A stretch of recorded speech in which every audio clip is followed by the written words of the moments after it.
By 5 a.m., my husband dehumanized me while heavily pregnant. "Rise and cook breakfast for my parents," he roared. His parents snickered. "Serves you right," my sister-in-law mocked. Quivering, I sent an SOS as blackness crept in. The outcome left the courtroom hushed. The judge's gaze spoke volumes. Imagine this: 7 months pregnant, body racked with pain, lying on a cold kitchen floor. All I could hear was laughter. Not sympathetic laughter, but cruel, mocking laughter from the very people who were supposed to be my family. What if I told you that moment of pure hell was the beginning of their end? The metallic tang of blood filled my mouth before the pain even truly registered. It was 5:57 a.m. I know because I watched the numbers on my phone blur through a haze of tears as my body slammed against the cold, unforgiving kitchen tiles. The slap, it echoed in the pre-dawn silence like a gunshot, a crack that seemed to split my entire world clean in half. My 7-month pregnant belly scraped painfully against the floor, and then I felt something wet between my legs. Not blood, thank God, but something else, something terrifying. My heart absolutely seized. Then his voice, the voice that once whispered promises under starlight, now spat venom, cold and hard. "Did you hear me, you useless cow? Get up and make breakfast. My parents are hungry." Through the frantic ringing in my ears, I heard it again. Laughter. High-pitched. Cruel. It was echoing from the doorway where his mother, Willow, stood, her silk nightgown pristine, her face twisted in amusement. His father, Anthony, sat at the kitchen table eyed scrubbed spotless just 6 hours ago, his newspaper rustling as he chuckled. About time someone taught her proper respect. Willow purred, her words dripping with satisfaction. I tried to stand. My swollen feet burned, my aching back screamed, my hands trembled as I reached for the counter, desperate for an anchor. That's when the door burst open again, and she walked in. His sister, Penelope. Her smile was the cruelest thing I'd ever seen. "Oh, did poor little thing have a wake-up call?" she cooed, circling me like a predator. "You know what? Let me help you remember your place." The kick came from nowhere. Her designer boot connected with my stomach with such brutal force that the air left my lungs in a ragged gasp. The baby. Oh God, my baby. I felt him, my little boy, lurch violently inside me, then go terrifyingly, unnaturally still. I tried to scream, I really did, but only a pathetic wheeze escaped my throat. "That's what you get for trapping my brother," she hissed, drawing her leg back for another strike. My hands shook, fumbling blindly for my phone. The screen was cracked from where it had fallen, but it still worked. The emergency contact. The one I'd programmed 3 months ago when the first bruise appeared, when I first truly realized the man I married was a monster wearing a mask. One button. Just one. The world tilted. Darkness crept in from the edges of my vision, everything fading to black. But before everything went completely silent, I heard it. The notification sound. Message sent. Then nothing. What I didn't know, what none of them knew, was that the button I pressed didn't just send an SOS to my brother. It activated something else. Something that would turn their laughter into screams, their cruelty into devastating consequence, their twisted family into absolute ruins. The courtroom would be silent 2 months later. The judge's face would drain of color. The jury would gasp. And my husband's family? They would finally understand what it truly meant to suffer.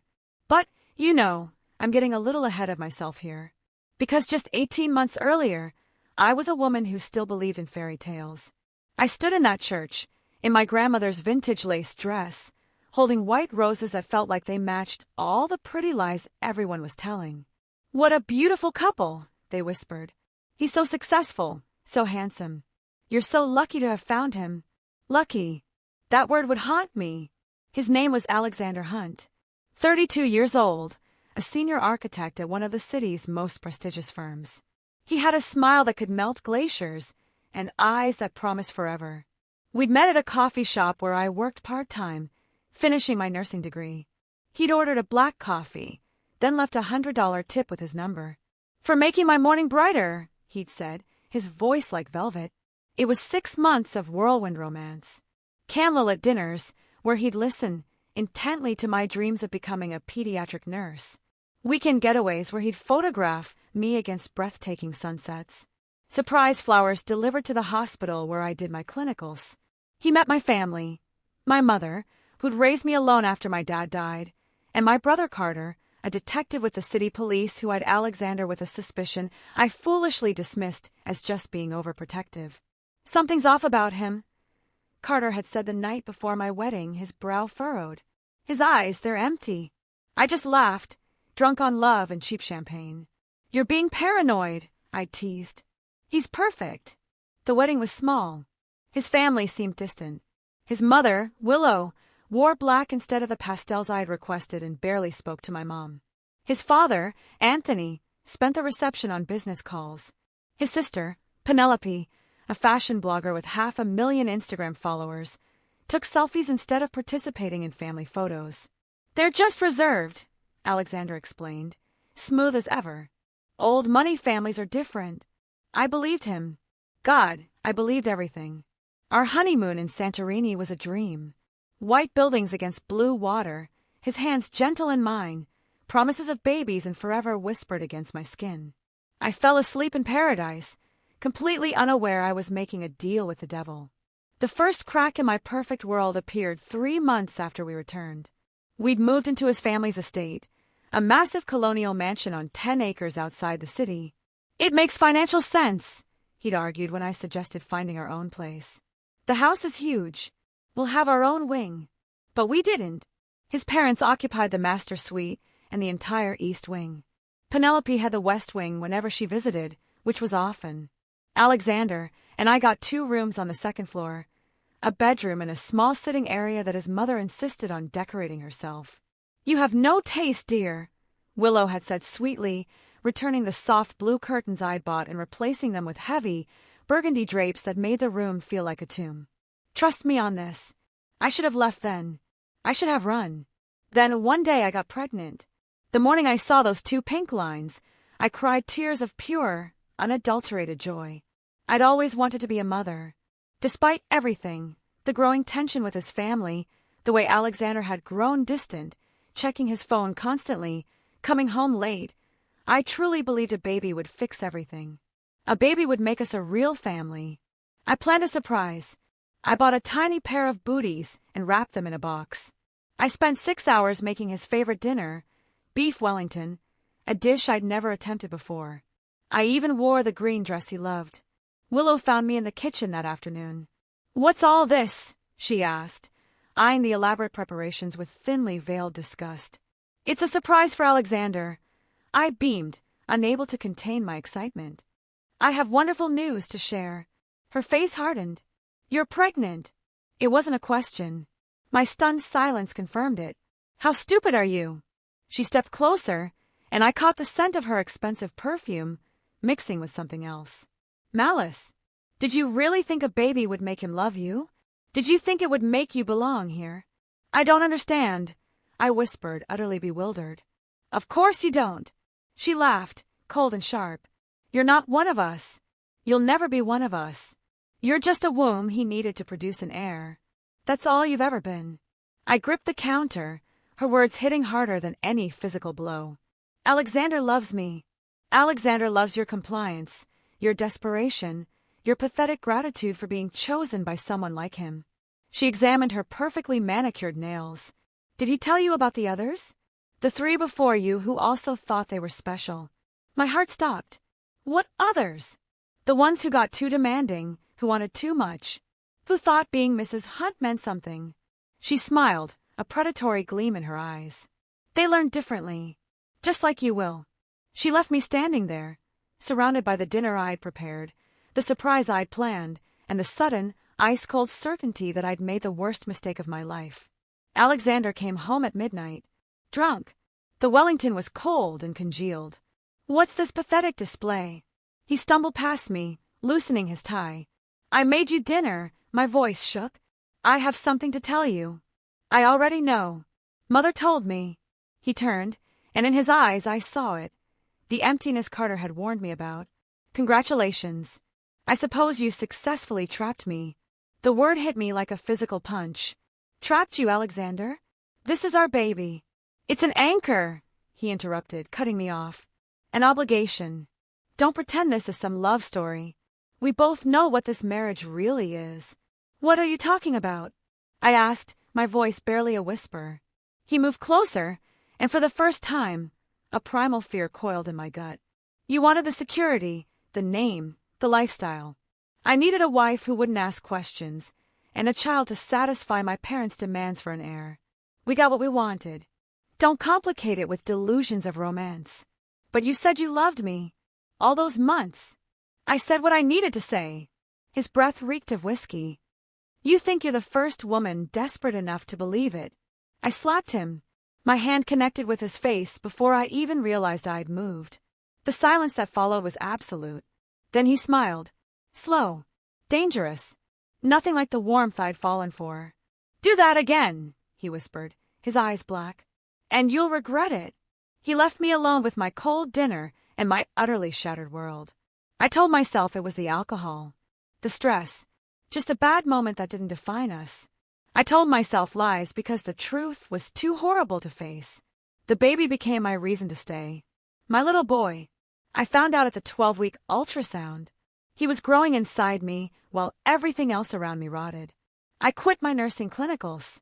No daughter-in-law of mine works like common labor. Willow had announced at a family dinner, and Alexander had simply nodded in agreement. We'll discuss it later, I'd protested weakly. There's nothing to discuss, he'd said, his voice pleasant, but his eyes warning me not to argue in front of his parents. I lost myself, piece by piece.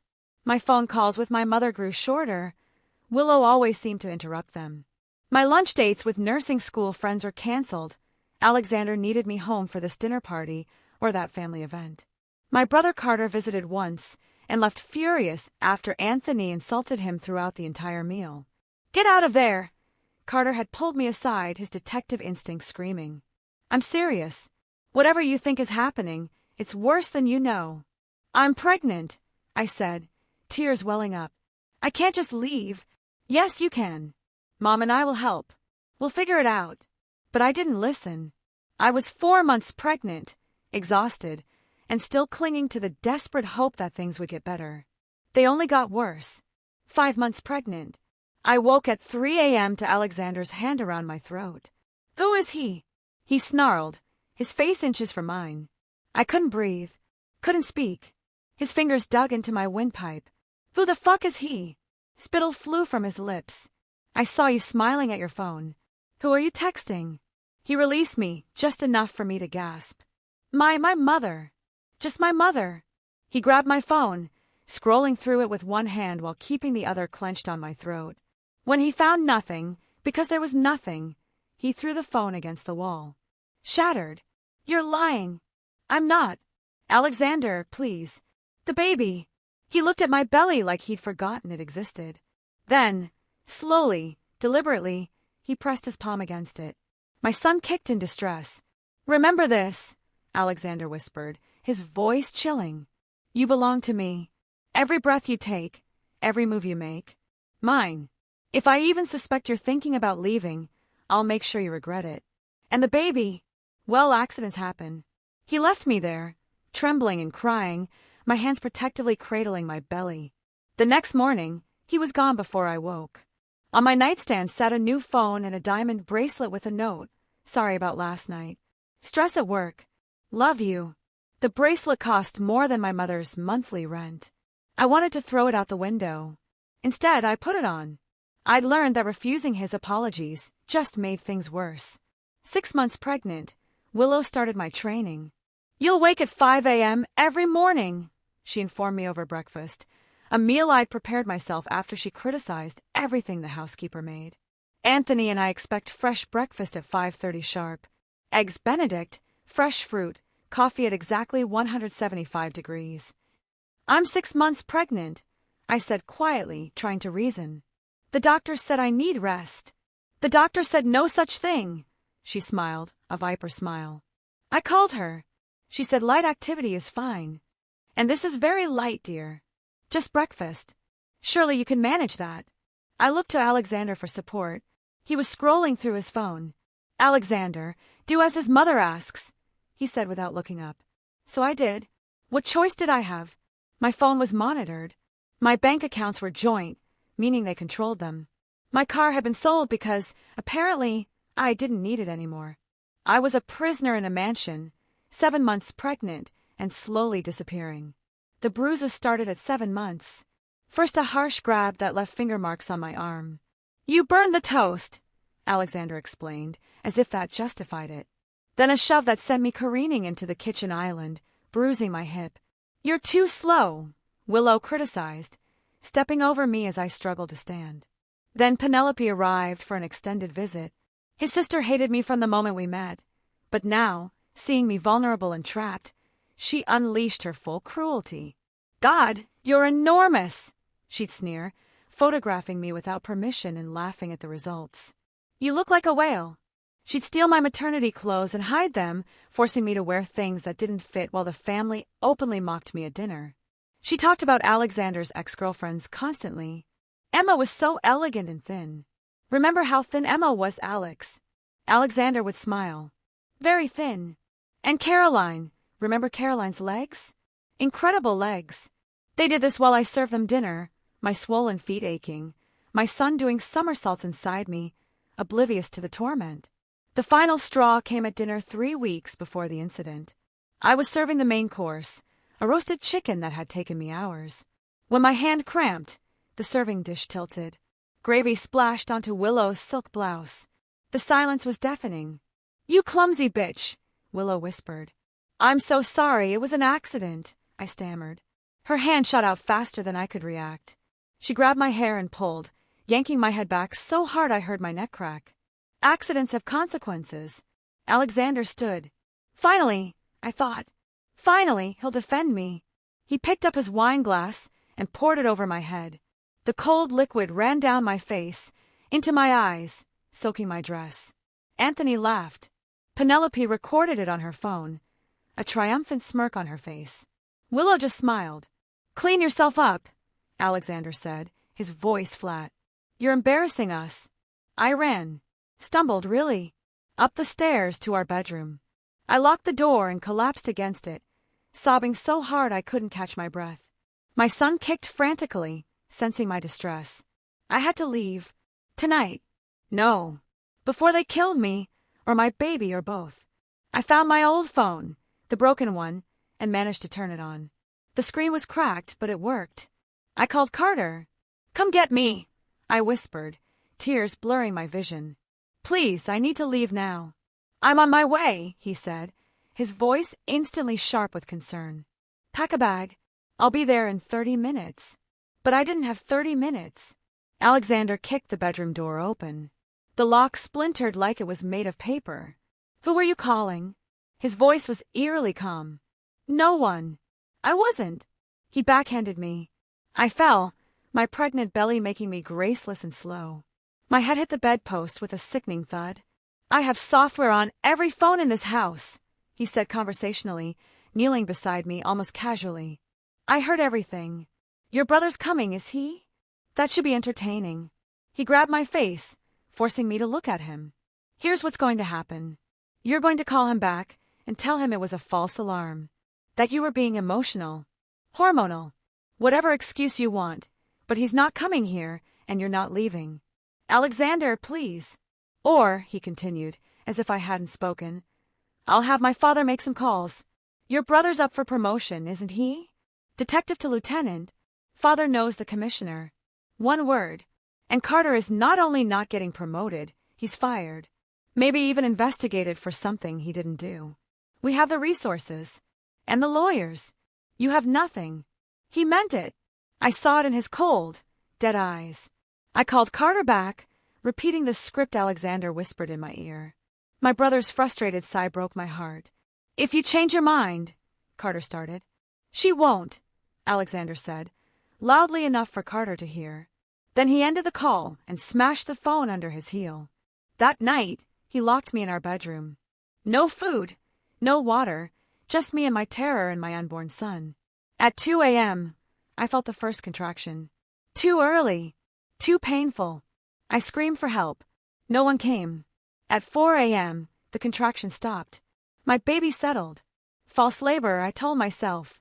Please, God, let it be false labor. At 5 a.m. the next morning, everything changed forever. I didn't sleep that night. How could I? Every time I closed my eyes, I saw Alexander's face, felt his hands, heard Willow's laughter echoing in the walls. At 4:47 a.m., I heard footsteps in the hallway. Multiple people, whispering, then silence. I knew what was coming. I felt it in my bones, in the way my son suddenly went still inside me, as if he, too, understood we were in grave danger. At 4:59 a.m., the bedroom door opened. Alexander stood there, backlit by the hallway light. His silhouette, a monster in the doorway. Get up! My body ached everywhere. The false contractions had left me weak. My head throbbed where it had hit the bedpost. But I pulled myself upright, my hands instinctively protecting my belly. I said, "Get up!" His voice cracked like a whip. I struggled to my feet. Too slow. Always too slow for them. That's when he hit me. The slap came from nowhere and everywhere at once. My head snapped to the side, and I felt something in my jaw crack. The sheer force sent me stumbling backward, my pregnant body unable to balance. I caught myself on the bed, tasting blood, my ears ringing. But it was the words that came next that truly broke me. Get downstairs and make breakfast for my parents and sister. Now. Through my blurred vision, I saw them. Willow in the doorway, her silk robe perfect, her smile satisfied. Anthony behind her, adjusting his cufflinks as if watching his son assault his pregnant wife was just another Tuesday morning. And Penelope, recording everything on her phone, her eyes gleaming with malicious delight. "You deserve it," Penelope called out, zooming in on my face. This was entertainment to her. I tried to stand. My legs shook violently. Blood dripped from my mouth onto my nightgown. The white one Alexander had bought me for our anniversary, now stained red. "Please," I whispered, barely audible. "The baby. You should have thought about that before you tried to run," Willow said coldly. "You made your bed, dear. Now you'll lie in it. Or rather, you'll get up and cook in it." I took one step, then another. Each movement sent shockwaves through my body. My son wasn't moving. Why wasn't he moving? That's when Penelope struck. She'd been waiting for it. I saw her eyes calculate the distance. Saw her shift her weight. Saw the smile spread across her face just before her designer boot, the same one she'd bragged cost $2,000, connected with my stomach. The world exploded into white-hot agony. I heard screaming. The sound tore from my throat, primal and desperate. I felt my son lurch violently inside me. Felt something tear. Felt liquid. Too much liquid flood down my legs. "Oops," Penelope giggled, a sickening sound. Did I kick too hard? Another kick. This one to my ribs as I curled on the floor. I heard something crack. "This is for taking my brother away from us," she hissed, drawing her leg back again. I couldn't breathe, couldn't think, couldn't do anything but feel my baby thrashing in distress. Feel my body failing him. Feel death creeping closer with every single second. My phone. Where was my phone? It was on the nightstand, the new one Alexander had given me. My hand crawled across the floor, each inch an eternity. Willow's heel stepped on my fingers. "Where do you think you're going?" But I'd reached it. My broken fingers wrapped around it, pulled it close. The screen was shattered. When had that happened? But it still worked. The emergency function. The one Alexander didn't know I'd programmed 3 months ago during a rare moment alone. One button. Red. Bottom right corner. I pressed it. The phone vibrated. Message sending. Then the world went dark. I woke to screaming. Not mine. The world came back in fragments. A white ceiling. Beeping machines. The sterile smell of antiseptic. Pain. Everywhere. But different now. Managed. Controlled. My stomach was flat. No. The word came out broken. No. No. No. She's awake. Someone rushed to my side. A nurse. Young. Her eyes full of pity. "Honey, stay calm. You're in the hospital. You're safe now." My baby. I tried to sit up. Couldn't. I was restrained. Why was I restrained? "Your son is alive." Another voice. Older. Authoritative. A doctor appeared, her face grave. "Barely. We performed an emergency C-section. He's in the NICU. 29 weeks. Underweight. Broken ribs from trauma, but he's fighting. 29 weeks. I'd been 7 months pregnant. How long had I been unconscious? You've been out for 6 hours, the doctor said, reading my confusion. You nearly died. Placental abruption, internal bleeding, 3 broken ribs, fractured jaw, severe bruising, and, she paused, her gaze hardening, evidence of prolonged abuse. The machines beeped faster as panic set in. They're here. They'll come for me. You don't understand, they'll. No one is touching you. The voice came from the doorway, and I started crying before I even saw him. Carter. My brother looked like he'd aged 10 years in one night. His detective suit was wrinkled, his eyes red-rimmed, but his face was set like stone. Behind him stood my mother, her hand over her mouth, tears streaming down her face. Baby, Mom whispered, rushing to my bedside. Oh, my baby! How? I croaked, my voice raw. Carter held up his phone. The emergency button you pressed? It didn't just send an SOS. It activated a backup recording protocol. Everything that happened this morning was recorded, audio and video, and automatically uploaded to a secure cloud server with me as the administrator. My hand, the one that wasn't broken, flew to my mouth. I had forgotten. 3 months ago, terrified after the first time Alexander really hurt me, I'd begged Carter to help me without leaving. He'd installed a secret app on my phone, hidden within a fitness tracker, that would record and back up everything if activated. I heard everything, Carter said, his voice cracking. I heard them laughing while He couldn't finish. His hands were shaking. I called 911 immediately, sent squad cars, but I also sent the recording to my captain and the district attorney. Before I even left my apartment, there were warrants being drawn up. They'll fight it, I whispered, the old fear creeping back in. Anthony has lawyers. Willow has connections. They'll make this disappear. Carter's smile was sharp and cold. They tried, for about 2 hours. Anthony called the commissioner. Willow called the mayor. Penelope's lawyer showed up, demanding all recordings be turned over. Then how? I asked, completely lost. Then someone else got involved. Carter pulled out his phone and showed me a news article just posted an hour ago. Hunt family arrested in attempted murder of pregnant daughter-in-law. Exclusive recording reveals horrific abuse. The article had a video. The footage from my phone. Audio crystal clear. Everything. How is this public? I asked, shock overriding the pain. The DA's office leaked it. Carter's grin grew wider. Anonymously, of course. But someone in that office, someone who's apparently tired of rich people buying their way out of justice, made sure every news outlet in the city got a copy.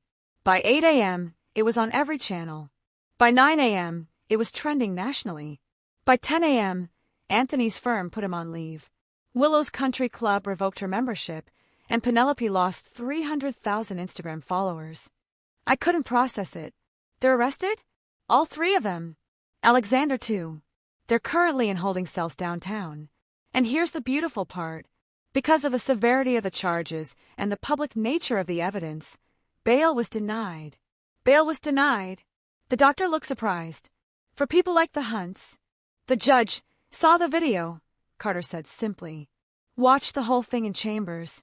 When Penelope's lawyer argued for bail, the judge asked him, and I quote, "Which part of kicking a 7-month pregnant woman in the stomach do you think deserves bail? The laughing before or after?" The courtroom apparently erupted. The lawyer walked out. They're staying in jail until trial. I should have felt relief, but I felt terror. They'll retaliate. They'll come after you, after Mom, after. Let them try. Carter's voice turned ice cold. I'm not some helpless woman they can bully. And here's something else you should know. After that video went public, 17 other women came forward. What? Alexander's ex-girlfriends, colleagues, even a high school classmate. All with stories of abuse, coercion, and threats. Penelope's former assistants reported workplace abuse. Anthony's secretary filed a formal complaint about harassment she'd suffered for 8 years. And Willow! Carter laughed, bitter and sharp. Willow's own sister called, giving sworn testimony about decades of psychological abuse in that family. The machines around me beeped wildly. I don't understand. You opened a door, Mom said softly, gripping my hand. Those people have been monsters for years, hiding behind money and reputation. But your courage to press that button. You exposed them. Now everyone sees what they really are. A nurse rushed in, checking my vitals. She needs to stay calm. Can I see my son? I interrupted. Please, I need to see my baby. They hesitated. The doctor nodded. 5 minutes. He's fragile. They wheeled me down fluorescent hallways, each turn taking me further from the nightmare and closer to my reason for surviving. The NICU was quiet, except for the soft sounds of machines breathing for tiny babies fighting for lives barely begun. And there he was, 3 pounds 4 ounces, impossibly small, covered in tubes and wires, bruises on his tiny ribs where Penelope's kick had broken them through my body. But alive, breathing, fighting. I touched the incubator's glass, unable to hold him, and sobbed. For him. For us. For everything we'd survived. He's strong, the NICU nurse said gently. Stronger than babies twice his size. It's like he's determined to make it, just despite them. Fighter, like his mother. Can I name him? I asked, my voice choked. Before the trial, before anything else, can I name him? Of course, Mom said, wiping a tear from her cheek. What do you want to call him? I watched my son's tiny chest rise and fall, his miniature fingers curled into fists. Phoenix, I whispered. His name is Phoenix, because we're both going to rise from these ashes. 6 weeks later, I stood in front of the courthouse with Phoenix in my arms. He'd spent 38 days in the NICU before the doctors finally declared him healthy enough to go home. Home, in this case, was my mother's small apartment across town, far from the Hunt mansion, which had been seized as part of the investigation. You don't have to testify, Carter reminded me for the 100th time. The recording is evidence enough, the DA said. I'm testifying. I cut him off, my voice firm. Phoenix stirred against my chest, his tiny fist gripping my shirt. They tried to kill me and my son. They need to see that we survived, that they failed. The media circus outside was insane. Cameras everywhere, reporters shouting questions, protesters with signs reading "Justice for Phoenix" and "Lock them up." The Hunt family saga had become national news, a symbol of wealth, privilege, and the abuse hidden behind perfect facades. Inside, the courtroom was packed. Every seat filled, people standing in the back, sketch artists frantically drawing because cameras weren't allowed. And there they were. Alexander sat at the defense table in an orange jumpsuit, his perfect hair disheveled, his face gaunt. 6 weeks in jail had stripped away the polished exterior. He looked smaller, somehow broken. Next to him, Willow sat ramrod straight, refusing to look diminished despite the prison garb. Her lawyer whispered urgently in her ear, but her face remained stone. Penelope was crying. Real tears or performance? I couldn't tell anymore. Her Instagram-perfect makeup was gone, replaced with dark circles and sallow skin. Anthony sat separately. His lawyer had convinced the judge to grant him a separate trial based on some legal technicality I didn't understand. But he was there, watching from the gallery, his face unreadable. The judge entered. Honorable Margaret Torres, a 60-year-old woman with a reputation for being tough but fair. She'd seen the video. Everyone had seen the video. The question now was whether justice would prevail or if money would win, as it always did. All rise, the bailiff called. The trial began. The prosecutor, a sharp woman named Catherine Williams, started with the recording. In the silent courtroom, my screams echoed. The slap, the laughter, Penelope's chilling voice. Did I kick too hard? I watched the jury. 12 faces, ranging from horror to rage to tears. An older man in the back row openly wept. Then came my testimony. I walked to the stand on trembling legs, my body still healing from everything they'd done. The prosecutor approached gently. Tell us about your marriage to Alexander Hunt. I did. All of it. The romance that was really grooming. The isolation. The control. The first time he choked me. The escalation. Willow's casual cruelty. Penelope's eager violence. Anthony's enabling silence. Objection. Alexander's lawyer shot up. This is character assassination, not evidence. Overruled. Judge Torres said coldly. The witness is providing context for the events in question. Sit down, counselor. I continued. 3 hours of testimony. The defense attorney tried to rattle me during cross-examination. Isn't it true you were depressed during your pregnancy, that you had a history of mental health issues? No. Isn't it true you were clumsy, that the injuries could have been accidental? I was kicked deliberately while lying on the ground, I said steadily, looking him right in the eye. My son's broken ribs matched the pattern of a boot. Your client recorded it happening and laughed. There's nothing accidental about that. The lawyer tried again. Isn't it possible you're exaggerating for sympathy? For a potential lawsuit? My baby almost died. I interrupted, my voice rising, finally breaking. I almost died. There is no amount of money in the world that makes that worth exaggerating. I'm here because they need to face consequences for what they did. The courtroom erupted in applause. The judge banged her gavel for order, but even she couldn't completely hide her expression of approval. Then came the surprise witness. The prosecution calls Emma Whitmore. A woman in her 30s took the stand. Elegant, composed, but with haunted eyes. I recognized Miss Whitmore.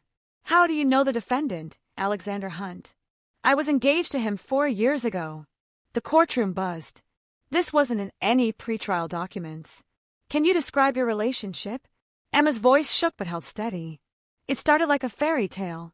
He was charming, attentive, perfect. We got engaged after 6 months. Then I moved into the Hunt family home and everything changed. She described the same pattern, the isolation, Willow's cruelty, Alexander's violence. The final incident where he'd pushed her down the stairs and she'd miscarried a baby she hadn't even known she was carrying. Why didn't you press charges? The prosecutor asked gently. They paid me, Emma said bluntly. $1 million and an NDA. Anthony Hunt's lawyers told me if I went public, they'd destroy me. Ruin my career. My family's business. My reputation. They had the resources. I had medical debt from the miscarriage and a broken back.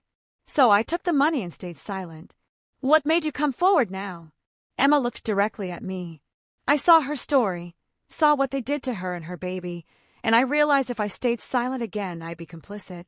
The money doesn't mean anything if I can't live with myself. 3 more women testified. Similar stories. A chilling pattern of abuse spanning over a decade. Alexander's lawyer tried to discredit them, suggesting they'd coordinated testimony. Then the prosecutor dropped the bomb. Your Honor, the prosecution would like to introduce new evidence discovered during the investigation. She presented financial records, offshore accounts, payments to law firms with notes like Settlement W and NDA fee. Over $7 million in hush money over 15 years. The Hunt family has systematically abused, traumatized, and silenced women for over a decade, the prosecutor declared, her voice ringing with indignation. They've used their wealth not just to commit these crimes, but to bury the evidence. Until now, the defense crumbled. Alexander's lawyer tried to argue the financial records were obtained illegally. Judge Torres shut that down. Willow's lawyer claimed his client was just supporting her son. The jury's faces said they weren't buying it. Penelope's lawyer attempted to paint her as a victim of family dysfunction. The video of her laughing while kicking me destroyed that narrative. The trial lasted 3 weeks. Each day brought new revelations. Anthony's secret second family in another state, funded by embezzled company money. Willow's history of psychological abuse toward household staff, with NDAs dating back 30 years. Penelope's documented pattern of violence, including an incident where she deliberately crashed her car into an ex-boyfriend's house. The Hunt family empire was collapsing in real time. Finally, closing arguments. The defense tried. They painted Alexander as a man under stress, Willow as a traditional mother protecting her son. Penelope is young and impulsive.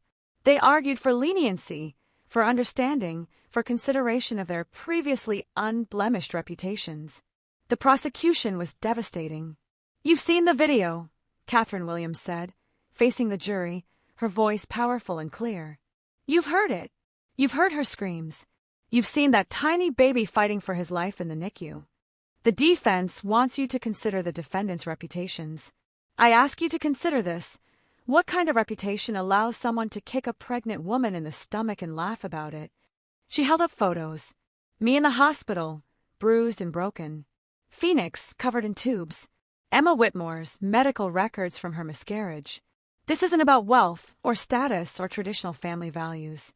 This is about 3 people who believed they were above consequence, who believed their money and name made them untouchable, who destroyed lives without remorse because they thought no one would stop them. She paused, letting the words sink in. Today, you have the power to prove them wrong. The jury deliberated for 4 hours. When they returned, the forewoman's hands shook as she read the verdict. In the case of Estate versus Alexander Hunt, on the charge of attempted murder, we find the defendant guilty. Alexander's face drained of color. On the charge of domestic violence, guilty. On the charge of assault resulting in bodily harm, guilty.